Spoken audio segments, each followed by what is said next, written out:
and they're expensive. So the V6 Vortex is essentially a same engine that comes out of like a Chevy S10. Parts are readily available. So then it was just kind of the decision on whether I wanted to go fuel injected or carbureted. I was probably going to go fuel injected just because it'll run cleaner.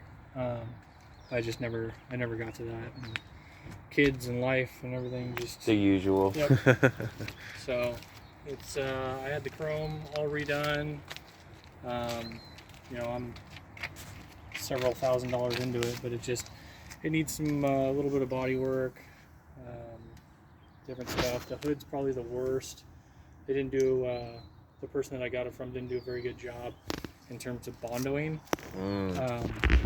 So the hood will probably have to get taken off, and they'll have to strip it down and then bang it out and do it, you know, a better job. But for the most part, everything's straight. I mean, the new paint looks awesome. Yeah, it's not my favorite color. I probably would have painted it a different color, but it's we're gonna go classic blue or something. Yeah, something like that.